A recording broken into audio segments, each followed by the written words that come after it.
The wind off Boston Harbor slipped through every crack in the city, a thin, salt-cold blade that found skin wherever it could.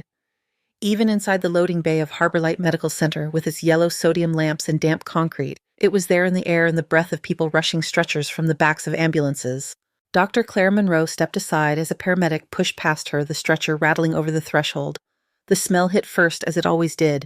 Antiseptic coffee gone bitter on a hot plate, sweat soaked through winter coats. The background noise of monitors, wheels, and voices folded together into a steady, nervous hum. She adjusted the strap of her bag on her shoulder and glanced at the watch on her wrist.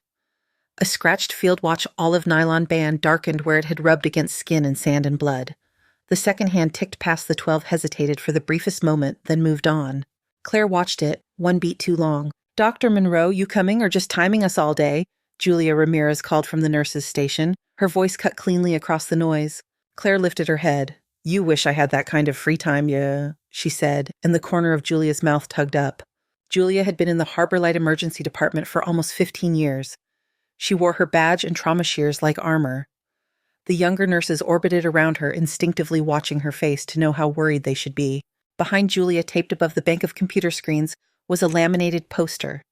It showed a flow chart in bright colors, boxes, and arrows, tightening in on one bold phrase at the bottom: "Follow protocol, 0 variance, 0 harm." Someone had drawn a small question mark in pencil after the word 0. It had not yet been erased. "Morning census," Claire asked. "Busy," Julia said, checking her board. "Flu Falls 1 suspected stroke waiting on CT. Oh, an admin emailed a reminder about new documentation standards, again." "Because that is what saves lives," Claire said quietly. She did not say it loudly enough for anyone from administration to hear, but Julia heard and snorted once. Claire turned away from the nurse's station and let her eyes travel the length of the department. Cubicles with curtains half drawn, a man curled around his stomach, breathing through his teeth.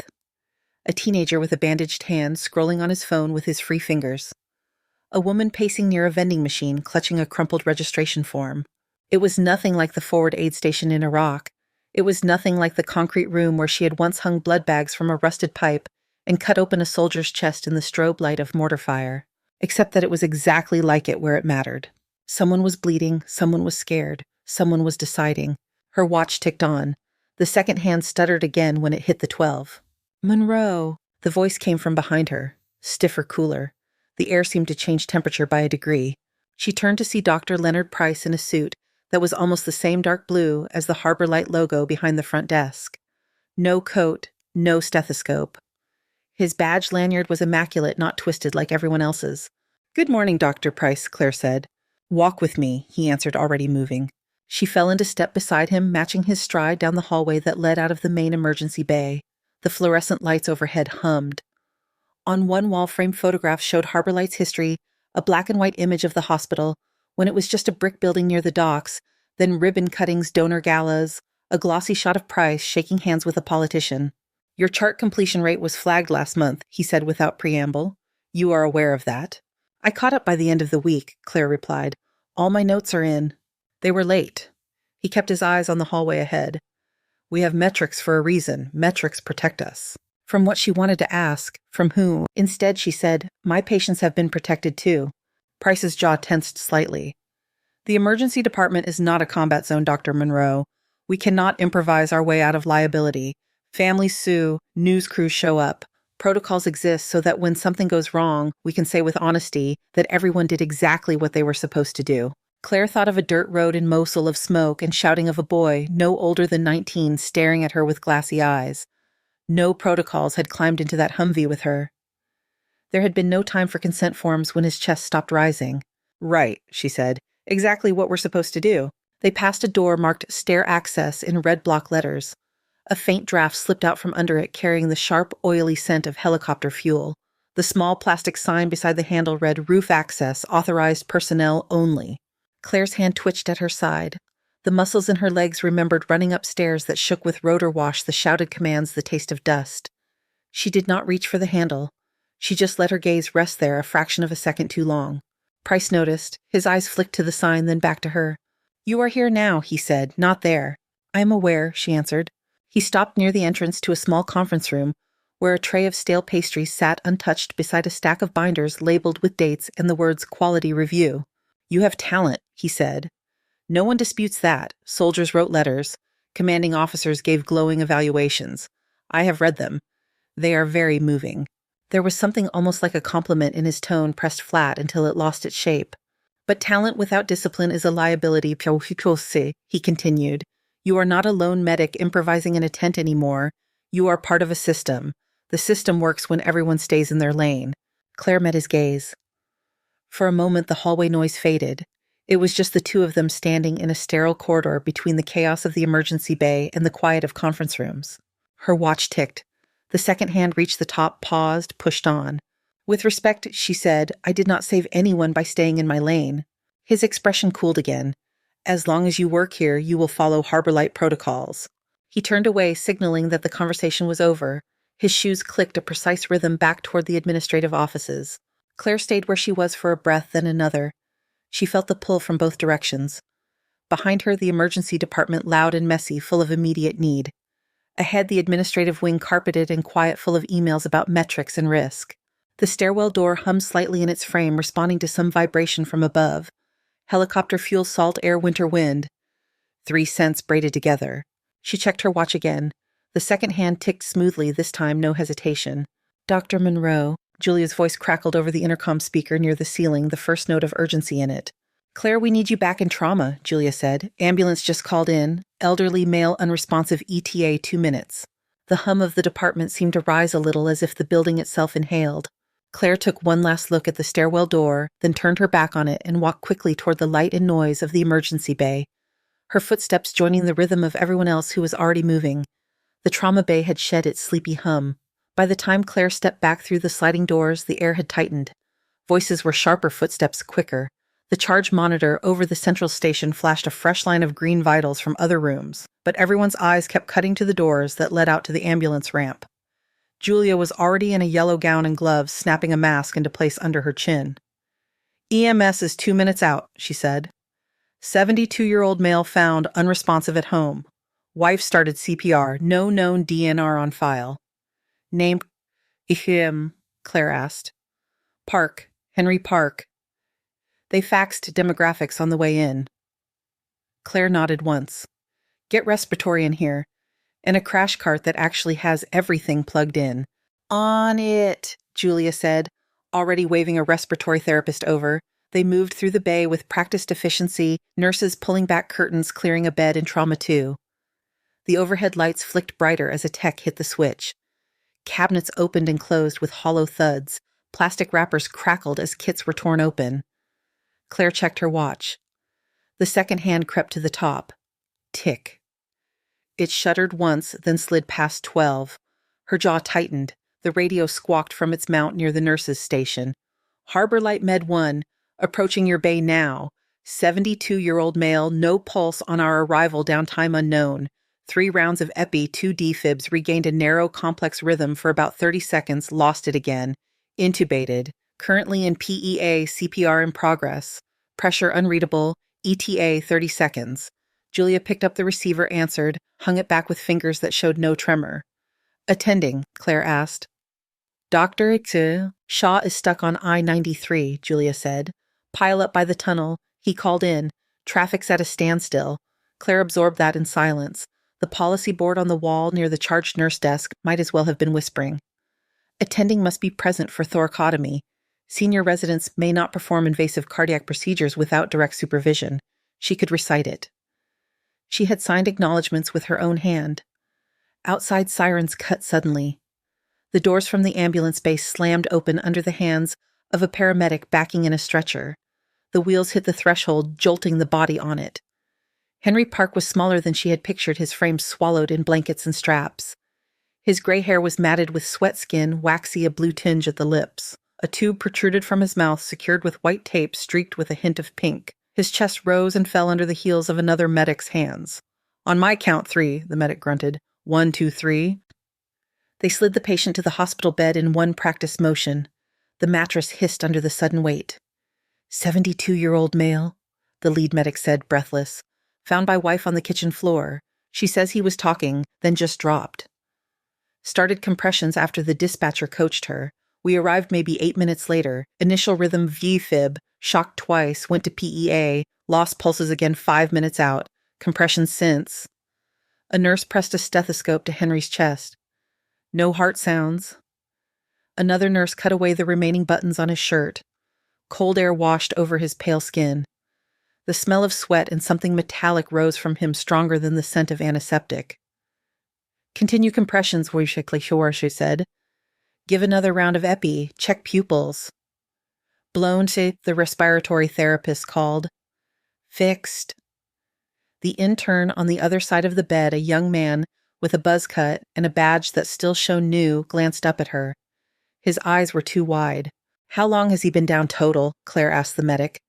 Best guess 25 minutes, Faye said. Wife is outside. She's a mess. Claire looked at the monitor. A slow, jagged line crawled across, then flattened, then flickered again with no real pattern. The room swayed around that single green line. Her watch ticked. The second hand reached 12, hesitated. A faint vibration somewhere in the wall hummed through the soles of her shoes. She wondered if the helicopter pad above was empty, or if there was a bird sitting there waiting for a different emergency. Her throat tasted like metal for a moment. Another 2 minutes of compressions, she said. Then, rhythm check. Julia moved to the head of the bed, watching Claire's face instead of the monitor. She knew that look, the way Claire's pupils narrowed, the way her jaw tilted left when she was weighing more than just numbers. Dr. Monroe, the intern said, voice tighter.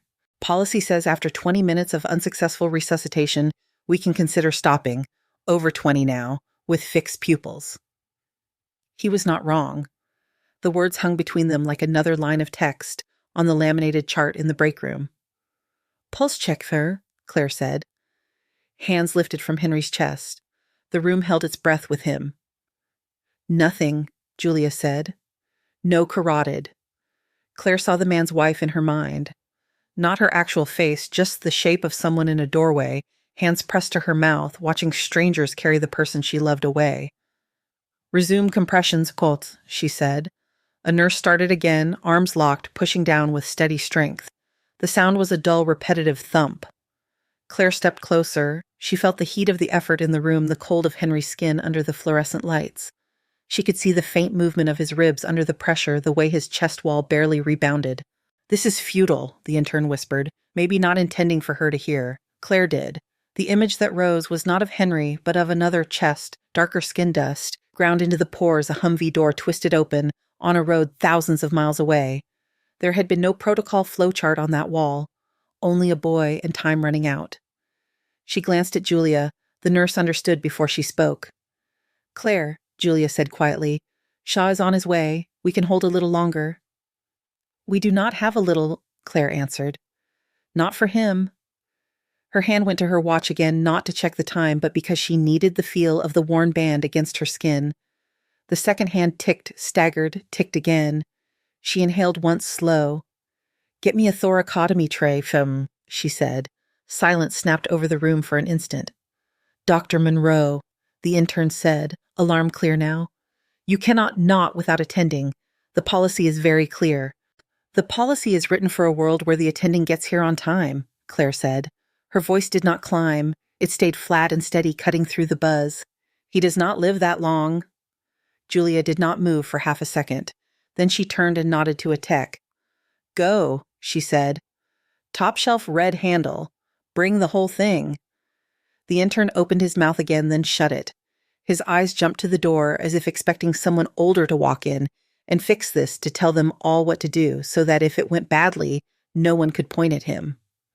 The tray arrived, metal on metal clatter, as it was set beside the bed. Claire snapped on a fresh pair of sterile gloves. Her fingers slid into the latex with a soft, sticky sound. Everyone not essential clear back, she said. If you stay, you commit. No one half in. She met the intern's eyes when she said it. He swallowed, but his feet did not move. He stayed. Antiseptic, she said. Julia swabbed Henry's left chest with orange-brown iodine, the liquid running in uneven streaks down his side. It smelled sharp and familiar, so many other bodies in so many other rooms.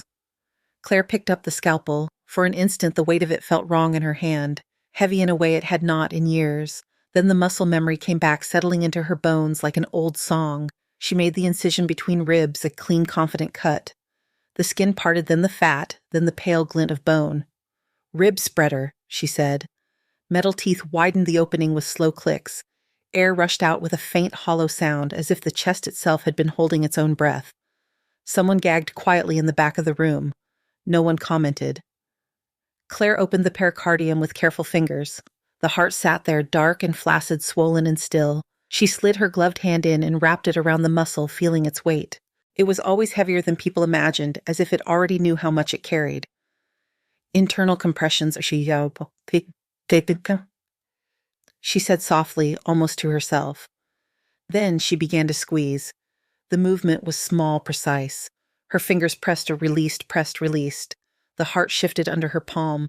For a moment, nothing. "Come on," Julia breathed. The monitor flickered. A tiny blip appeared, then another.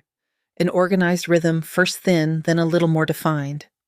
"I have something," the nurse at the monitor said. Her voice cracked once, then steadied. "Sinus bradycardia. There is a pulse." Claire felt it faint against her fingertips. A knock where moments ago there had been empty silence. "Check carotid," she said. Julia pressed her fingers to Henry's neck. Her eyes widened. Weak but there. The room exhaled at once, a sound of tension, breaking of breath returning. "Okay, Claire said. "Bag him gently. Get blood gases. Call ICU, tell them we have a post-arrest patient coming up, status guarded." The intern stared at the open chest, at Claire's hand still wrapped around the man's heart. You actually, he stammered.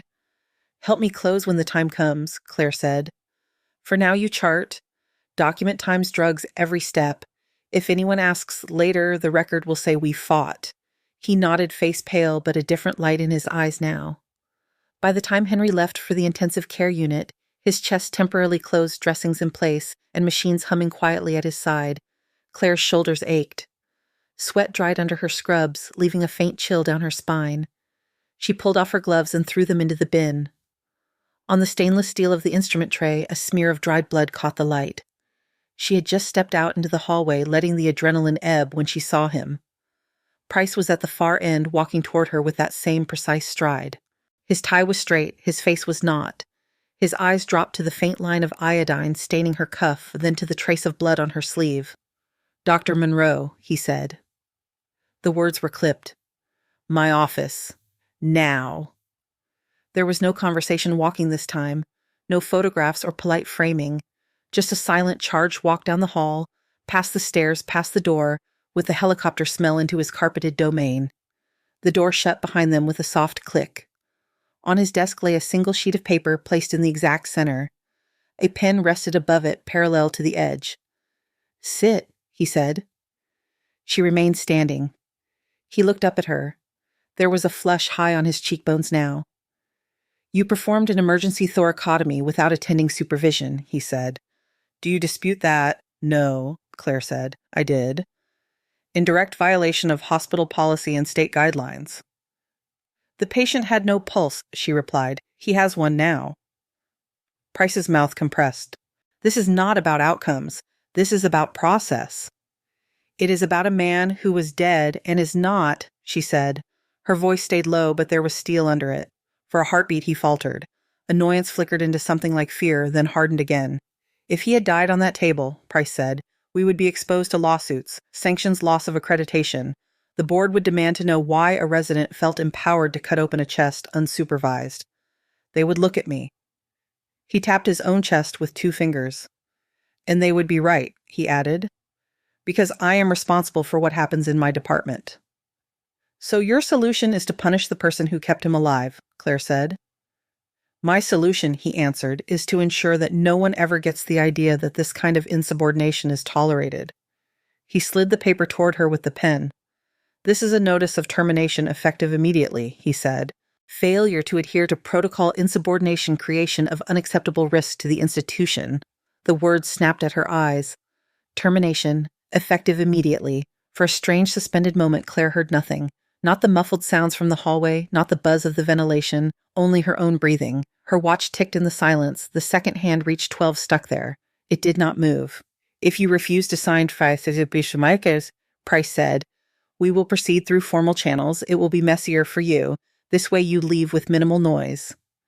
Minimal noise, she thought, as if the lack of heartbeat in a body had ever been quiet. She picked up the pen. Her fingers left faint smudges of dried iodine on the barrel. One question, she said. Price waited. If it were your father on that table, she asked. Would you prefer I waited for the right signature? His jaw worked once. The answer flashed in his eyes before he covered it. This conversation is not about my family, he said. It is about families, she said. All of them. He did not reply. Claire bent and signed her name on the line. The ink glided smoothly across the paper as if nothing was breaking. She set the pen down carefully. Leave your badge with HR before you go, Price said. Security will escort you to collect your things. She walked out without another word. The locker room felt smaller than usual, the air thick with the scent of deodorant detergent and a hint of bleach. Her white coat hung on its hook, creased at the elbows pockets, heavy with pens and folded papers. She took it down, smoothed the front, then folded it once and laid it in her bag. She unclipped her badge from her scrub top. The little plastic rectangle with her photo and name swung for a second from her fingers before she dropped it into the cardboard box HR had provided. Julia appeared in the doorway, still in her gown, hair pulled back in a hurried knot. They told me, she said. Claire tried to smile. It came out crooked. You saved him, Julia said. You know that. For now, Julia said. You are not wrong, Julia said. They are just scared. Of what? Claire asked. Of being the ones left holding the bag when someone like you does the right thing and the wrong person notices, Julia said. You know how this place works. A security guard waited outside the locker room. He was tall, soft, around the middle, his name tag slightly crooked. He had held doors open for Claire 100 times, nodded to her when she came in for overnight shifts. Dr. Monroe, he said quietly. I'm supposed to walk you out. Of course, she said. They crossed the emergency bay together. Some of the staff looked up, then looked away. Others raised their hands, small gestures that tried to say more than time allowed. At the main entrance, the automatic doors parted, letting in a sheet of cold and the smell of exhaust and salt. I heard about Mr. Park, the guard said suddenly. My cousin used to work with him at the shipyard. Claire paused. Thank you for what you did, Beth, he said. Most people do not get a second chance. You gave him one. Her throat tightened. She nodded once, unable to find a reply that would not break her voice. Outside, the sky over Boston Harbor was the color of unpolished steel. She walked to her car, her shoes loud on the frozen pavement. Inside the Subaru, the silence felt heavy.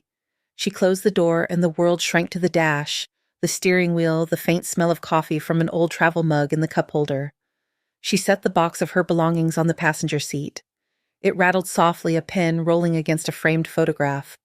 The photo showed her in tan fatigue standing in front of a tent with 3 other medics. Someone had written Monroe the Machine on the bottom in black marker. Her phone vibrated in her pocket. A text from her mother blinked on the screen. How is Boston honey staying warm? Dad saw snow on the news. She stared at the message for a few seconds, then typed back, busy, all good here. She deleted all good once, then wrote it again. Sent it. Her hand drifted to her watch. The second hand was still stuck at the top. She lifted it to her ear as if she might hear the mechanics straining. For the first time since basic training, she took the watch off. The imprint of the band showed pale against her skin. She hung it on the rearview mirror. It swung once, catching a dull glint of gray light. Her phone rang before she could turn the key. Unknown number. Local area code. For a moment, she considered letting it go to voicemail. Then she thumbed it on. This is Dr. Monroe. A woman's voice came through, thin and shaky. Dr. Monroe, I hope this is the right number.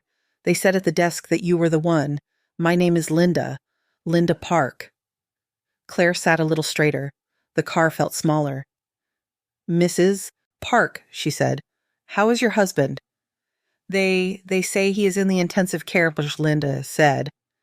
There are tubes and machines, and I do not understand half of what they tell me, but he squeezed my hand. He opened his eyes for a second. He tried to say something, but they told him not to. There was a hitch in the woman's breath.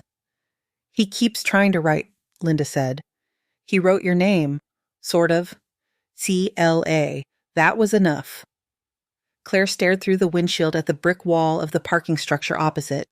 Her vision blurred at the edges. "I wanted to say thank you," Linda went on. "They told me at the nurse's desk that you did something you did not have to do. I do not care what anyone here thinks about that. You brought him back to me." Claire closed her eyes. Her free hand curled around the steering wheel, knuckles white. "I was just doing my job, she said. "No," Linda said. "You did more than that. You were brave when it counted." The words hit harder than the termination letter had. "Take care of yourself," Claire managed. "You too, doctor," Linda replied softly. "Whatever happens next for us today, we have him. That is because of you." The call ended. The phone screen went dark. Claire let her head fall back against the headrest. The breath that came out of her was not quite a sob, but it trembled. Outside, the wind blew over the hospital roof, carrying with it the distant gull cries and the low horn of a ship somewhere out on the harbor. In the rearview mirror, her watch hung motionless, its second hand frozen at the point where time had seemed to stop. Inside Harbor Light, the day kept going. The overhead speakers called codes, volunteers pushed wheelchairs. Someone argued quietly with the registrar about insurance. Life in the emergency department closed over the gap Claire had left the way water closes over a rock that has been pulled from a river. Then a different sound entered the mix. It started as a low vibration in the ceiling, just a tremor in the fluorescent fixtures. A tech frowned up at the tiles, expecting a blown ballast. The vibration grew into a dull chopping roar that rolled down through concrete and steel. Julia stepped out from behind the nurse's station and moved into the center of the bay, head tilted. "You hear that?" a paramedic asked. "That is not traffic," Julia said. Past the glass doors beyond the ambulance ramp, the sky over the main building rippled with rotor wash. Snow and grit lifted in a white blur as an orange and white helicopter settled onto the roof. The radio on the wall crackled. "Harbor Light, this is Coast Guard Rescue 6. We have an urgent consult, requesting immediate contact with hospital command and physician staff." Julia picked up the handset, identified the department, the hospital. The voice on the other end was clipped, controlled, threaded with urgency. "Rescue 6, we are setting you up with administration," she said. "Stand by." A few minutes later, Dr. Leonard Price stood in a small conference room with a speakerphone on the table and a tablet in his hand. The window behind him showed only a slice of gray sky. The sound of the helicopter was muffled, now more felt than heard. "This is Dr. Price, Chief of Medicine," he said. "Sir, this is Lieutenant Ethan Cole, United States Coast Guard aircrew on Rescue 6, the voice replied. "We diverted here because we are looking for a specific physician, Dr. Claire Monroe, former Army medic, now emergency medicine." Price's grip on the tablet tightened. "Dr. Monroe is no longer employed at this facility, he said. "If you require a qualified emergency physician, we have others available." On the screen of the tablet, Ethan's video feed showed the inside of the helicopter. Behind him, a flight mechanic moved in a cramped space helmet, visor down. The cabin hummed and shook. "With respect, sir," Ethan said, "we do not need any emergency physician. We need her. We have a downed pilot aboard a cutter 40 nautical miles out. Chest trauma from a hard deck landing, hypotensive, declining fast. The ship has a medical officer, but no one who has cracked a chest since residency. I have seen Dr. Monroe perform a field thoracotomy under fire. I am not aware of anyone else here with that experience." Price opened his mouth, closed it, then glanced at the door. He had expected a routine conversation about resource allocation, not a federal officer asking for a doctor he had just dismissed. "Dr. Monroe is not available," he repeated. "You will work with whoever I assign." On the screen, Ethan's jaw clenched. Snow streaked past the small window beside him. "Sir, I am invoking federal emergency support agreements between the Coast Guard and participating trauma centers," he said. "The Memorandum of Understanding signed by Harbor Light 2 years ago allows us to request specific personnel in a mass casualty or critical defense-related incident." "This is one patient," Price said. "It does not meet that threshold." "It meets my threshold," Ethan said, and for a moment the clipped professionalism dropped enough for something rougher to show. "I am asking you, doctor, to let the one person in this city who has done this more than once do it again." In the hallway outside, Margaret O'Neill walked past tablet under her arm. She paused outside the conference room when she heard the word federal. Through the narrow glass panel, she could see Price's shoulders squared over the table, his jaw set. "This is not how we make staffing decisions, Price said. "And in any case, Dr. Monroe has been terminated. She is no longer under my authority to assign." "Then do not assign her," Ethan said. "Acknowledge on record that the Coast Guard is requisitioning her services under federal authority for the duration of an active rescue operation." O'Neill pushed the door open without knocking and stepped in. Put him on speaker, she said. Price hesitated, then complied. Ethan's voice filled the room. We are burning fuel sitting here, ma'am, he said when she identified herself. Our cutter is in worsening weather. The pilot is decompensating. I have maybe 45 minutes from wheels up to knives on chest, or I am flying back with a body. O'Neill looked at Price. Her eyes were cool, assessing. Can any of our current staff perform what he is describing with the same level of experience? She asked. Price thought of thoracotomy trays of guidelines of the letter still drying on his desk. Technically, yes, he said. Practically, their experience is limited to controlled settings. Monroe has that combat background, O'Neill asked. You know she does, Price said. O'Neill exhaled once. Then this is simple, she said. She leaned toward the speaker. Lieutenant Cole Dr. Monroe is not currently on staff, but Harbor Light will not obstruct a federal emergency requisition. If you can locate her and she agrees, we will document that she is acting under Coast Guard authority for the duration. Copy, ma'am, Ethan said. Relief edged his voice. We will bring her to the cutter. O'Neill stood. Anne Leonard, she added, looking at Price. If your concern is liability, I suggest you let the government take it off your hands for the afternoon. In the parking lot, Claire sat very still in her car phone screen, still dark in her hand watch, hanging motionless from the rearview mirror. The heater had not fully kicked in. Her breath fogged the inside of the windshield in soft bursts. The first hint was the vibration in the steering column, then the deep chopping thud of blades moving air rattling the loose change in the cup holder. She looked up in time to see the underside of the Coast Guard helicopter sweep across her field of view, its orange belly stark against the gray. It banked, disappeared above the main building. Her phone lit again, this time with a familiar extension. Julia, she said as soon as she picked up. Where are you? Julia asked. The line was noisy, full of background voices. In the lot, Claire said, apparently unemployed. Not for the next hour, Julia answered. The Coast Guard just dropped a bird on our roof. They are asking for you by name, federal, this and that. O'Neill looks like she swallowed a lemon. Can you get back inside? Claire looked at the badge in the box on the seat beside her. Officially, she did not belong past the front doors anymore. I just got fired, she said. And now you are being unfired by people with a bigger helicopter, Julia said. Move Claire, before some administrator decides to enjoy saying no. Claire opened the door. Cold air slapped her face awake. She grabbed her bag, left the box on the seat, and started walking fast toward the entrance. The security guard from earlier straightened when he saw her. They told me to send you up if you came back, he said. There was a questioning note in his voice. Coast Guard business. Apparently, Claire said. He keyed her through the restricted door to the stairwell. The smell of fuel was stronger here, sharp and oily, riding on the draft from above. The metal steps rang under her shoes. Halfway up, she had to grab the railing as the building vibrated, more rotor wash pressing against the roof. Her heart thudded in her chest, outpacing any neat line on a monitor.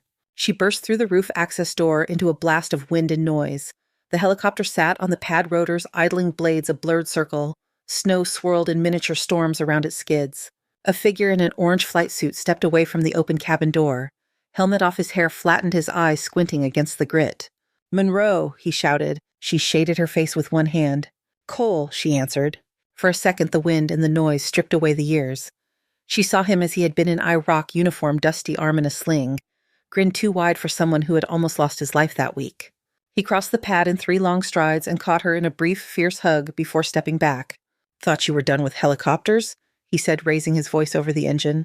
I thought you were done needing medics, she shot back. No such luck, he replied. His face sobered. We have a pilot on the Resolute who hit hard on the deck. Chest trauma, probable tamponade. Their dock is out of his depth. I told them about Mosul. His eyes searched her face. You in? He asked. Claire looked past him at the open cabin. The interior was a tight, cluttered space of gear straps and metal. Beyond the edge of the roof, the harbor stretched out slate and white. Behind her, the hospital door banged open. Price stood there, suit coat pulled tight against the wind. O'Neill was a step behind him, coatless expression unreadable. Dr. Monroe, Price called. For the record, you are not acting as an employee of Harbor Light Medical Center in this capacity. For the record, O'Neill added, her voice cutting through. Harbor Light acknowledges the Coast Guard requisition and will provide whatever support is needed when you return. If I return, Claire said more to herself than to them. The words were snatched away by the rotor wash. She stepped toward the helicopter. Her hand brushed her wrist automatically, fingers closing on bare skin where the watch had always sat. She glanced back down the stairwell as if she could see all the way to the car where it hung. Ethan noticed the gesture. You forget something, he asked. I brought what I need, she said. She climbed into the cabin and took the jump seat opposite the hatch. The crew chief swung the door in. It latched with a solid final thunk. Through the small round window she saw Julia on the roof, now one hand lifted. Claire lifted hers in return. The pilot raised a gloved hand, gave a signal. The engine whine climbed, the pad dropped away. Boston unfolded beneath them in layers of brick and asphalt and water. The hospital roof with its cluster of figures shrank, then blurred. The city gave way to the dark flat of the harbor streaked with whitecaps. The horizon was a hard line between sea and sky. Headsets crackled in Claire's ears as Ethan passed her one. "Resolute, this is Rescue 6 pour filles," the pilot said. "Inbound with requested medical asset, 10 minutes out. How is your patient?" Static, then a tired male voice. "6, this is Resolute Medical.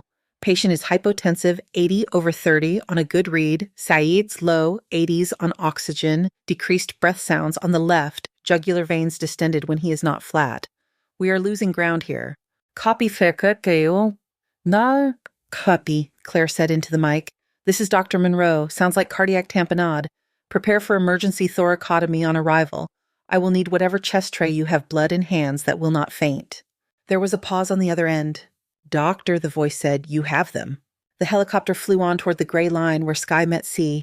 Claire rested her hand on her bare wrist, felt her own pulse, and let her training pull a calm layer over everything else.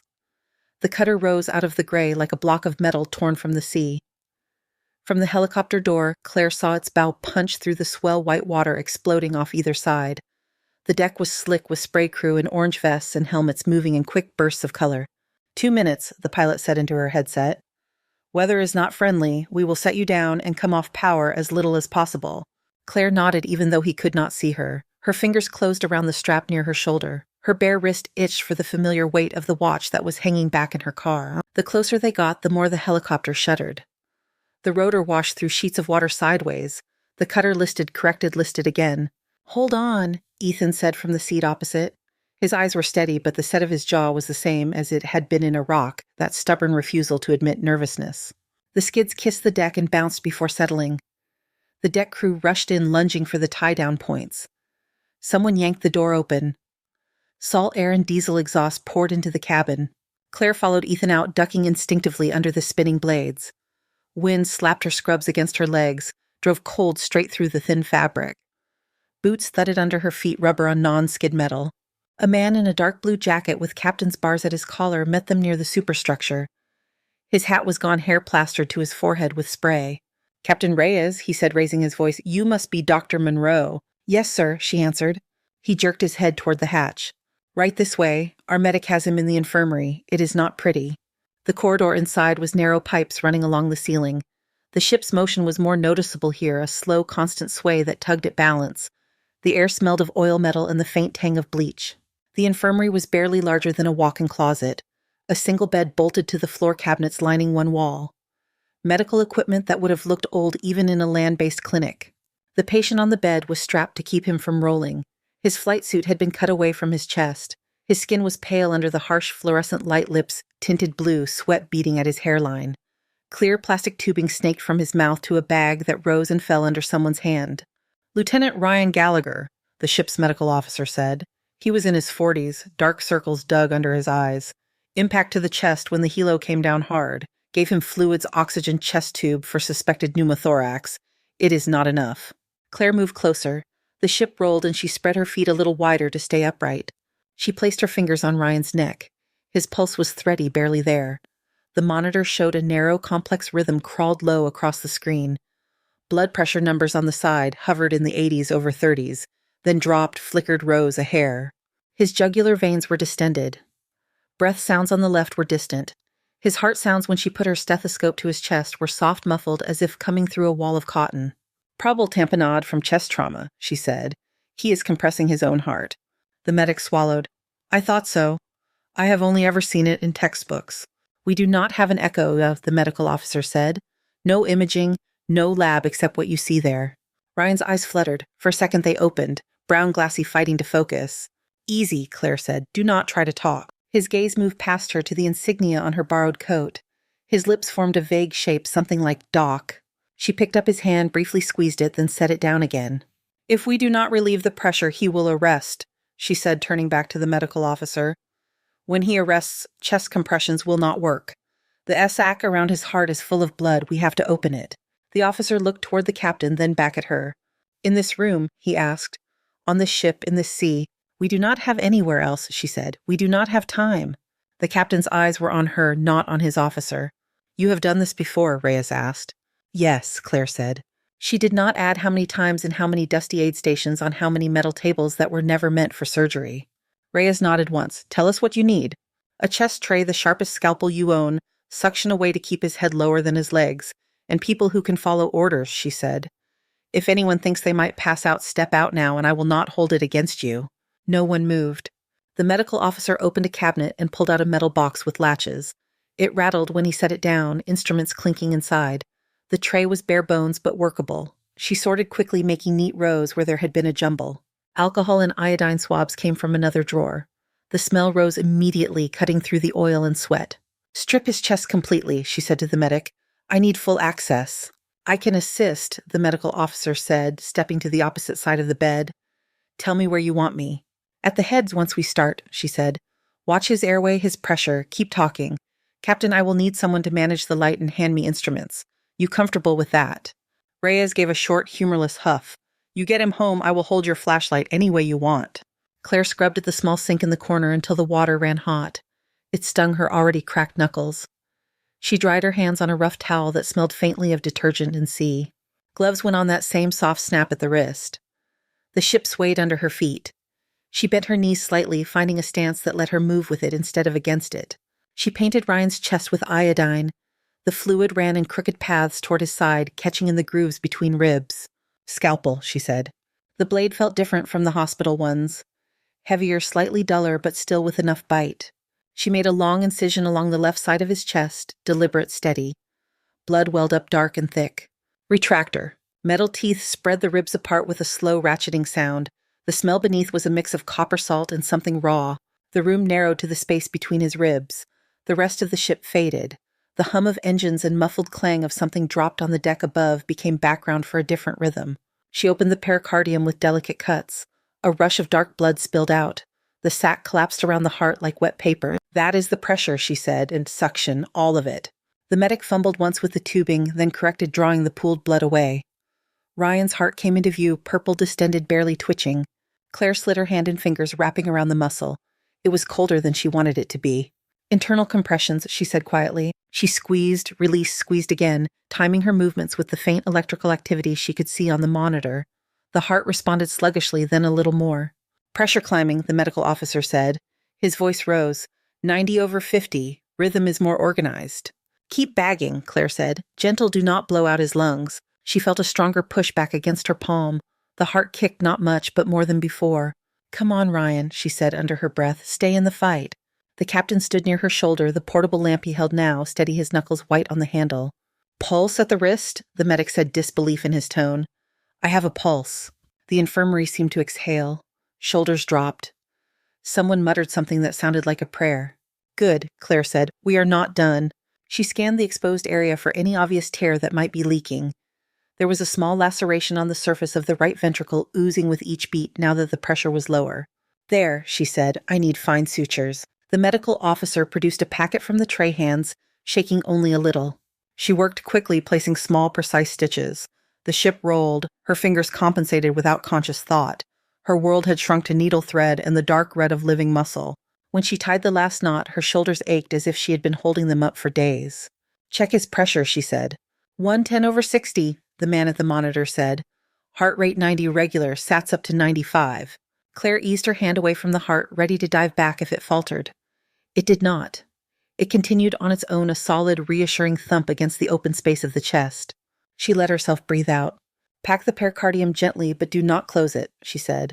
We want room for swelling. We will close the chest enough for transport and let a proper operating room do the final work. They worked as a team, now faster, more confident. Gauze clamps, needle drivers moving in rhythm under her direction. The retractor came out. The ribs came together as well as they could. The skin was closed in rough but serviceable stitches. When it was done, Ryan looked almost peaceful despite the dried iodine smeared across his torso and the tubes still snaking from his body. The captain set the lamp aside. He flexed his fingers once as if surprised to find them stiff. Doctor, he said, voice lower, you just gave my pilot a chance he did not have this morning. I bought him time, Claire said. He still needs an intensive care unit and surgeons who do this every day.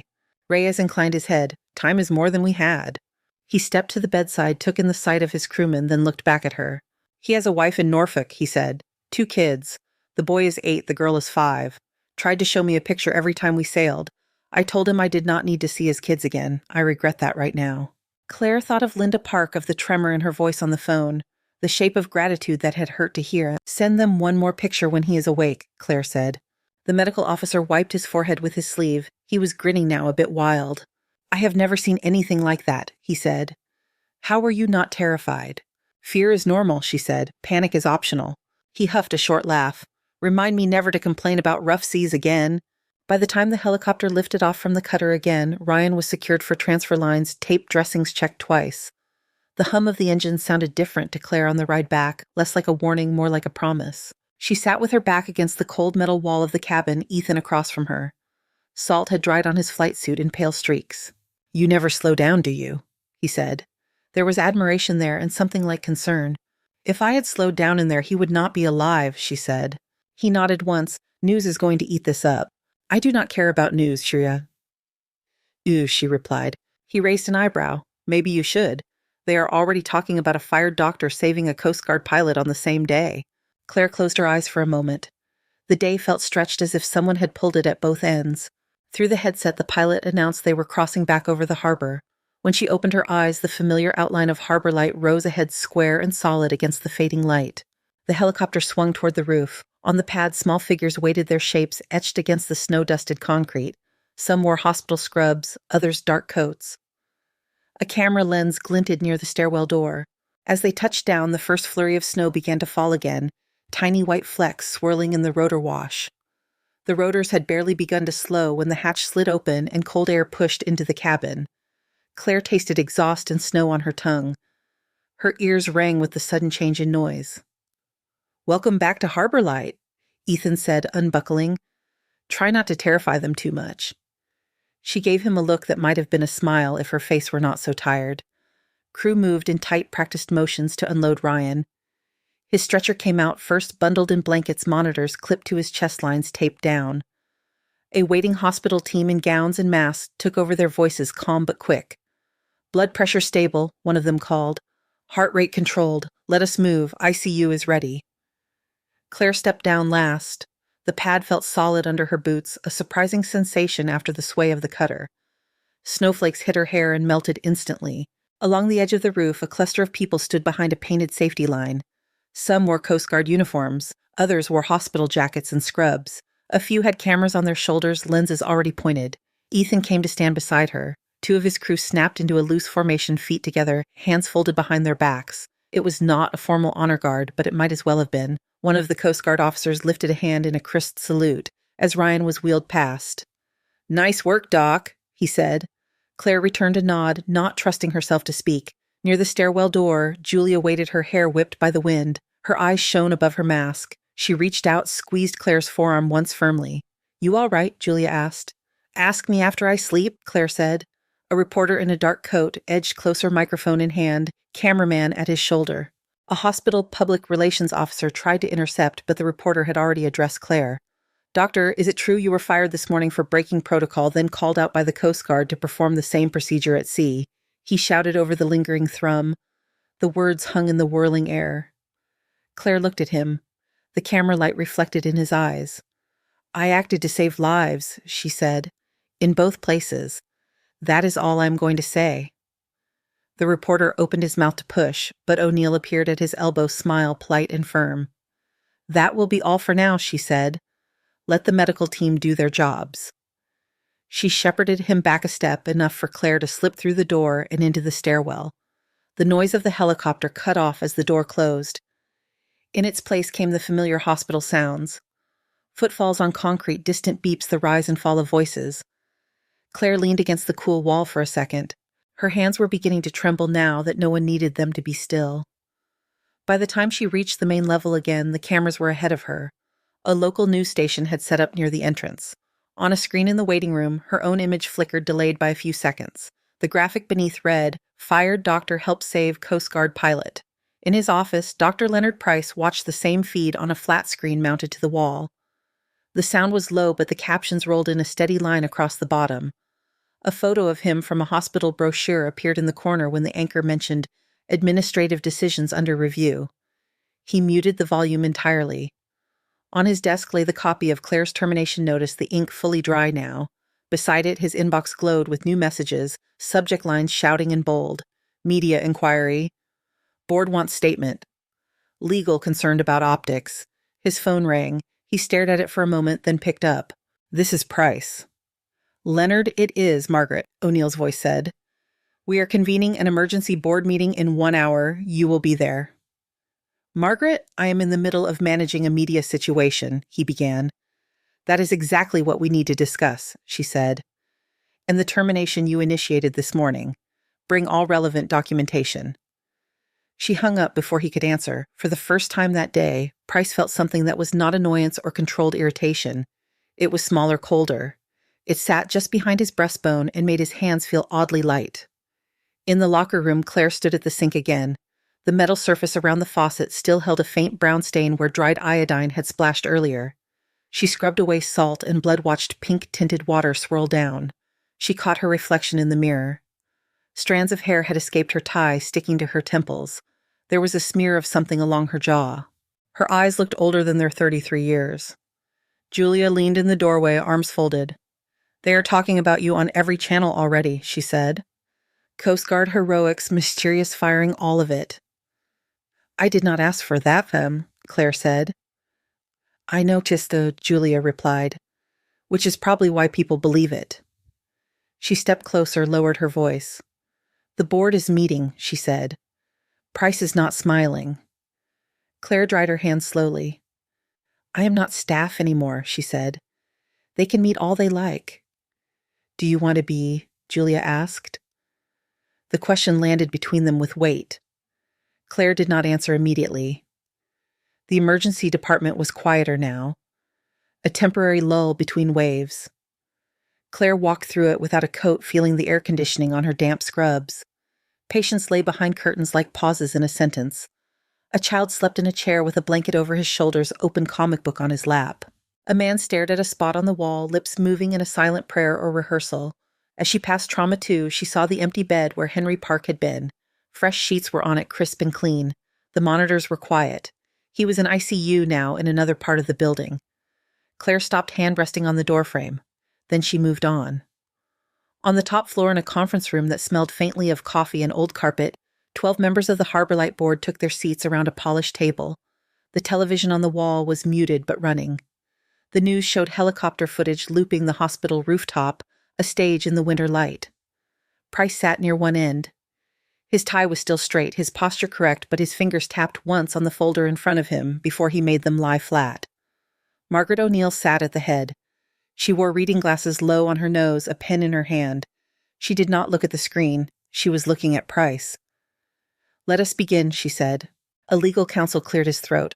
The matter at hand, he said, is the termination of Dr. Claire Monroe and the potential impact of that decision in light of subsequent events involving the Coast Guard and the media. He clicked a remote. The television switched to a still image of Claire on the roof, hair blown back, Coast Guard personnel behind her.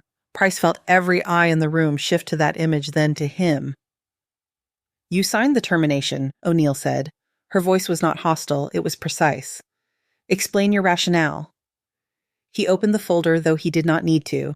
He had rehearsed these points in his head. Dr. Monroe performed an emergency thoracotomy without attending supervision, he said, in violation of hospital policy and state guidelines. Regardless of outcome, that act constituted insubordination and created significant legal risk.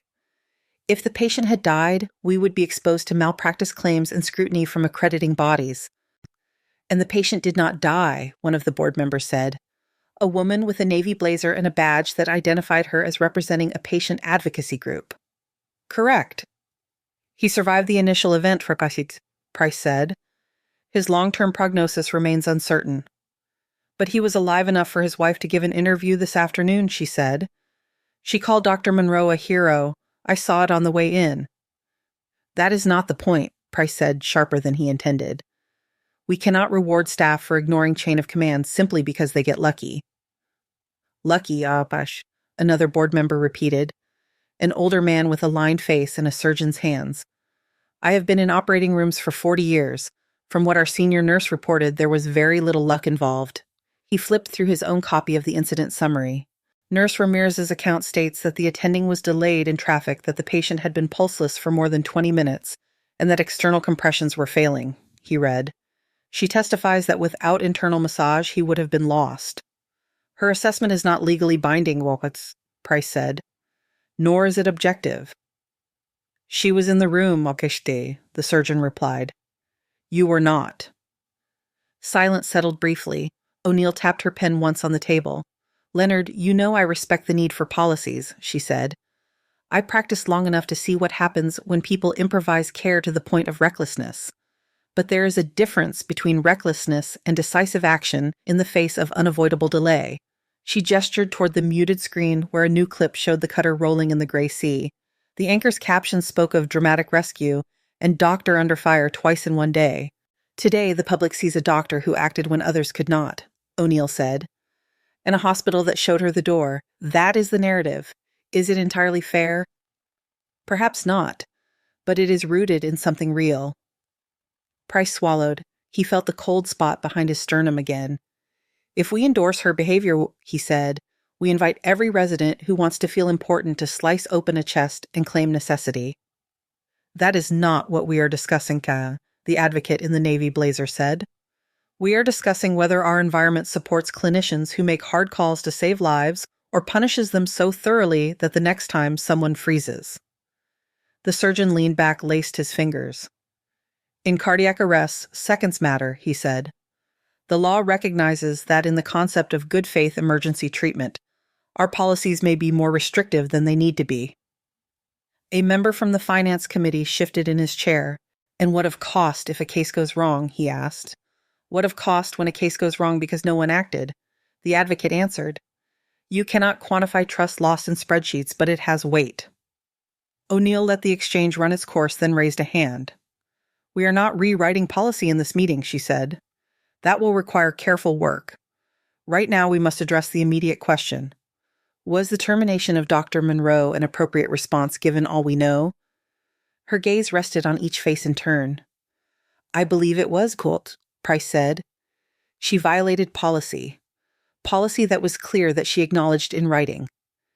And I believe Bapain, the surgeon, said that it was disproportionate. A reprimand, additional oversight perhaps, not an expulsion. Others murmured agreement. The legal counsel spoke again. There is also the matter of risk mitigation in the current media climate, he said. Firing the protagonist of a nationally broadcast rescue may expose the hospital to reputational damage that affects funding, recruitment, and patient volume. You are suggesting we reconsider purely to appease optics? Price asked. I am suggesting that clinging to a decision that appears out of step with public values may harm the institution more than admitting we were hasty, the counsel replied. O'Neill set her pen down. I called this meeting for clarity, Leonard, she said, and I am hearing that there is significant concern about both the decision itself and its fallout. She folded her hands. I will be direct, she went on. You have served this hospital for many years. You brought in grants, navigated regulatory storms. But on this issue, you may have let fear of blame overshadow our core purpose. Price stiffened. If you are asking for my resignation, say it, he said. O'Neill held his gaze. I am offering you the opportunity to step down with acknowledgement of your contributions, she said. If you decline, the board will vote on termination for cause. The room went very still.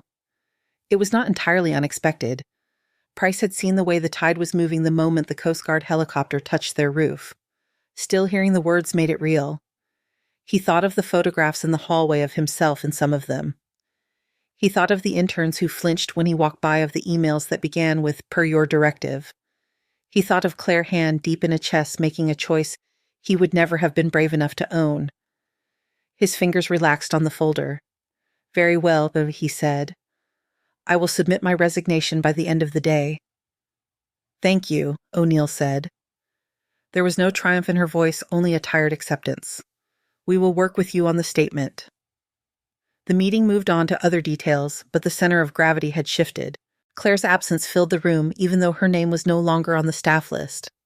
Later that afternoon, as the light outside the windows thinned toward early evening, Claire sat in a small cafeteria tucked away from the main lobby. Her tray held a half-eaten sandwich and a cup of coffee that had gone cold. She watched the swirl of people at the other tables. A respiratory therapist laughed too loudly at a joke. 2 nurses compared notes on weekend plans. A janitor in a faded polo leaned against the wall for a moment's rest. Her phone buzzed. Unknown number. She almost ignored it, then answered. "Dr. Monroe?" "This is Margaret O'Neill," the voice said. "Chair of the Harbor Light Board. Do you have a moment to talk?" Claire straightened. "Yes," she said. "I would like you to come upstairs," O'Neill said. "Conference room 3, now, if that is possible." Claire hesitated only long enough to look at the untouched coffee. "I am on my way," she said. The elevator ride felt longer than it was. The mirrored walls showed 3 versions of her, all with the same smudged scrubs and tired eyes. "In conference room 3, O'Neill sat alone at the table. The television was off. A folder rested in front of her. "Dr. Monroe," she said, standing to offer a hand. Claire took it. The grip was firm. "Please sit," O'Neill said. Claire sat, hands on her knees. "I will not waste your time," O'Neill said. "The board has accepted Dr. Price's resignation. His statement will list personal reasons. Internally, we will review the culture that led to recent events." She opened the folder and slid a piece of paper toward Claire. "We would like to offer you the position of Director of Emergency Medicine," she said. "Effective as soon as you are willing to accept." For a heartbeat, Claire thought she had misheard. "You are offering me his job," she said slowly. "No," O'Neill corrected. "I am offering you your job. His was built around fear and control. This will have to be something different." Claire looked down at the letter. The words were clear. Title, salary, reporting structure. A line near the bottom mentioned authority over emergency department clinical protocols subject to board oversight. "Why me?" she asked. "This morning you let him fire me." "This morning I did not understand the full picture," O'Neill said. "That is on me. Today showed me what happens when rigid policy collides with real human stakes. You were at that intersection twice. You made choices that kept people alive." She folded her hands. "I need someone in that department who remembers that the chart on the wall is not the patient," she said. Claire sat back. The room felt both too small and too large at the same time. "I will not be your symbol," she said. "I will not be the face you put on billboards while nothing actually changes." "Good," O'Neill said. "I do not want a symbol. I want someone who will argue with me about the hard stuff." She took a breath. "We plan to create a new emergency guideline," she said. "A clause that acknowledges situations where formal chain of command fails. In those moments, experienced clinicians may act decisively without fear of automatic punishment as long as their actions are defensible and documented." She looked directly at Claire. "I would like you to help design it," she said. "Some are already calling it a Monroe Clause. The name is less important than the effect." Claire thought of Malik, the nervous intern of Julia of all the residents, who watched what happened when she cut open Henry Park. She thought of the hesitation that might grow in them, a small doubt that could steal seconds from the next code. She thought of the watch on her rearview mirror frozen at the moment she had lost her place in this building. "What guarantee is there," she asked, "that the next person who does what I did will not be dragged into an office and handed a termination letter?" "The guarantee will be in writing," O'Neill said, "with board approval. It will not protect recklessness. It will protect reasonable judgment in unreasonable situations." She tapped the letter again. "You can say no," she added. "You can walk away and take a position elsewhere. You will have offers. After today, I suspect many." Claire looked at her. "And if I say yes," she asked, "I will have the authority to push against more than just thoracotomy policy." "You will have the authority to build an emergency department that functions in reality, not only on paper," O'Neill said. "You will also have to sit in rooms like this and defend those choices to people who are not nearly as brave as you. That is the less glamorous part." Claire sat very still. In her mind, she saw the emergency bay, the hum of monitors, the faces at 3 a.m. when everyone was tired and still had hours to go. She saw the roof, the helicopter, the cutter. The line between those worlds had blurred. She thought again of Linda Park's voice on the phone, the way it had cracked when she said, "Today we have him." Claire reached for the letter. Her fingertips left faint marks on the paper, clean now of blood, but still carrying the memory of it. "I have conditions," she said. O'Neill's mouth curved not quite a smile. "I expected nothing less," she said. Claire did not lower her eyes. "I want it in writing that no clinician will be punished solely for acting in a good faith effort to save a life when higher authority is unavailable," she said. "Review their judgment afterward, yes. Teach them, but no automatic heads on pikes because someone is afraid of a lawsuit." "Agreed," O'Neill said. "The clause will specify that. Decisions will be reviewed by a mixed committee, not just administrators." "I want authority over who works in that department," Claire went on. "Hiring, firing, scheduling. You cannot ask me to take responsibility for outcomes and then hand me a team built on convenience." "We can structure that within HR rules," O'Neill said. Her pen moved across a notepad. "You will have substantial say." "Any public statement about today about the Coast Guard, about Mr. Park," Claire added, "mentions the team, nurses, techs, medics, not just my name." O'Neill's mouth softened. "We can do that too," she said. "Anything else?" Claire paused. "If I take this, I am going to push," she said. "There will be days you wish you had chosen someone quieter." "I have had quiet," O'Neill said. "It bought us this mess." She slid the letter the final few inches across the table. "Will you do it?" she asked. Claire thought of the watch in her car, stopped at the moment she had walked away, of Henry Park's pulse under her fingers, of Ryan Gallagher's heart kicking against her hand out on the gray sea. She picked up the pen. "Yes," she said. She signed again the letters of her name, steadier this time. O'Neill let out a small breath that might have been relief.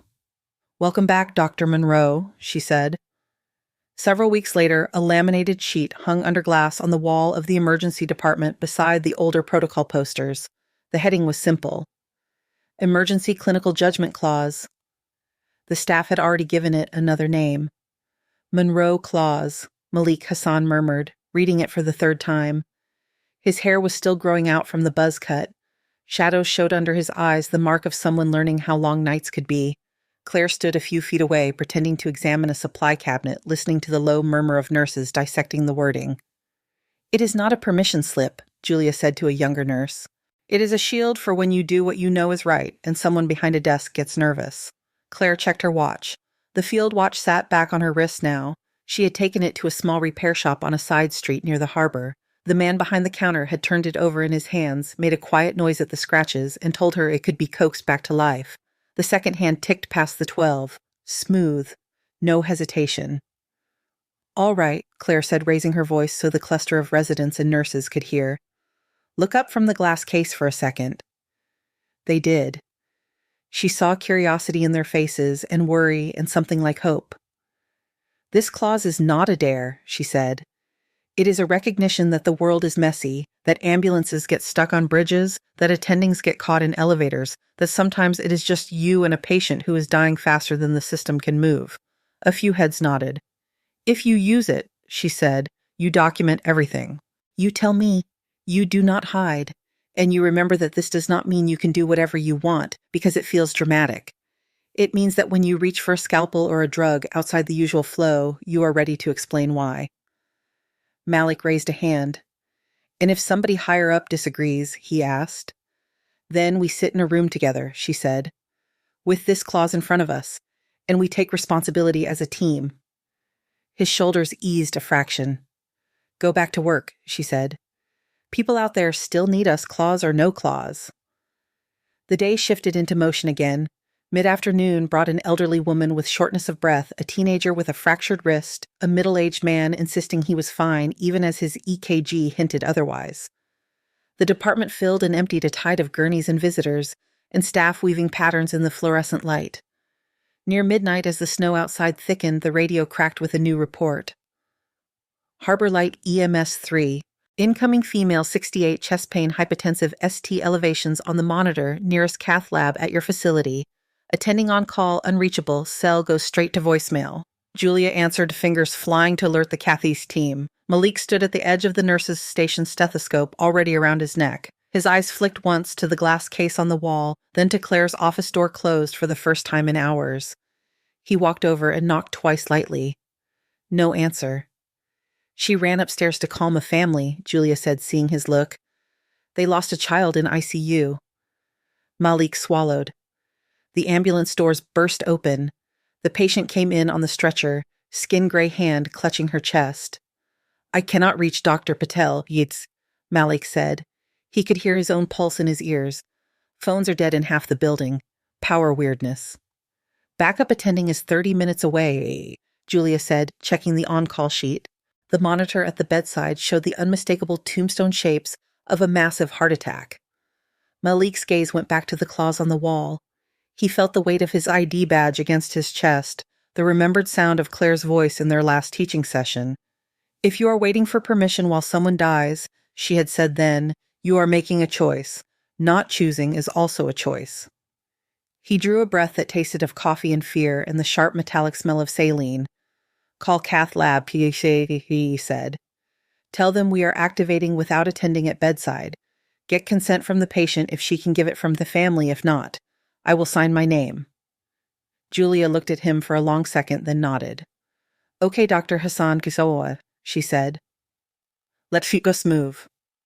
They wheeled the woman toward the elevators at a run, monitors bouncing, IV bags swaying. Malik jogged beside the stretcher, one hand on the rail, the other on the chart tablet. Claire stepped out of a family conference room just as the elevator doors closed on them. She caught a flash of Malik's face, drawn but determined. Who is that with Cath Lab? She asked. Malik, Julia said. He invoked the claws. Claire's fingers tightened around her clipboard. She opened her mouth, then closed it again. Good, she said. She checked her watch. The second hand moved light and sure. Months later, the wind up on the roof felt different. Spring had loosened winter's tight grip on Boston. The air still carried salt and a bite of cold, but there was a softness under it. The helipad had a new sign bolted near its edge. The metal plate gleamed under the afternoon sun. Monroe Landing, it read. Where courage meets care. Claire stood in front of it, fingertips resting on the etched letters. The metal was cool, warming under her touch. Footsteps rang on the concrete behind her. You know, Ethan said, if you keep collecting plaques, you are going to run out of wall space. She turned. He was in civilian clothes, a plain jacket, hands in his pockets. The wind flattened his hair. Without the flight suit, he looked more like someone you might see in line at a coffee shop than a man who dropped into storms for a living. Last I checked, this one was not my idea, she said. I know, he replied. Pilots need somewhere to point when we tell stories, though. He came to stand beside her, squinting out at the harbor. Tankers moved slowly in the distance. A small sailboat fought the breeze. Ryan sent something for you, Ethan said, reaching into his pocket. He pulled out a glossy photograph. In it, Ryan Gallagher stood in a backyard wearing a suit instead of a flight suit. His face still had lines of fatigue around the eyes, but he was smiling. A little girl in a yellow dress hung off his arm, laughing mid-twist. Balloons and streamers blurred in the background. 5th birthday, Ethan said. He wrote on the back. Claire flipped it over. Thank you for giving me this day, the scrawl read, and all the ones between. Her chest tightened, but not in a way that felt dangerous. It was a fullness that pressed up into her throat. She slipped the photo into her pocket. How are you holding up, Director Monroe? Ethan asked. Ask me on a day when the pager is quiet, she said.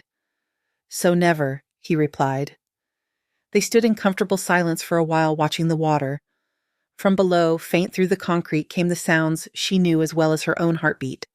A monitor alarm, a voice on the intercom, an ambulance siren turning into the bay. Her watch ticked on her wrist, marking seconds that did not feel like enemies. Back to it, she said at last. Back to it, Ethan echoed. He gave her a small salute, not quite formal, then headed for the stairs that would take him down to the lobby and out into the city. Claire took one more look at the plaque. Then she crossed the pad to the roof door. The stairwell air smelled of paint and old dust. Her steps rang softly on the metal treads as she descended past the level where Price's office had been, past the conference rooms where decisions had almost gone another way. On the emergency department floor, the doors opened with a familiar sigh. The noise hit her in layers. Wheels, voices, the steady, ever-present beeping that meant hearts were still trying. Julia met her near the nurse's station, tablet in hand. Multi-car pile-up on the bridge, she said. EMS says 6 incoming. We have 1 trauma bay open, 2 more we can clear. Malik is already arguing with radiology. Good, Claire said. Let us make some space. She could hear a helicopter somewhere in the distance, the faint rhythmic thud of blades carrying someone else toward them. Her watch ticked. The second hand passed the 12 and kept going smooth and unbothered. Claire Monroe rolled up her sleeves and moved into the flow, her voice, folding into the rhythm of the department, the chaos and the care meeting in the bright humming light. She stepped forward to meet the new storm at the door. Thank you so much for listening to today's story. If this story resonated with you or made you reflect, I'd love to hear your thoughts, so feel free to share them in the comments below. And don't forget to like, subscribe, and hit the notification bell so you won't miss the next story.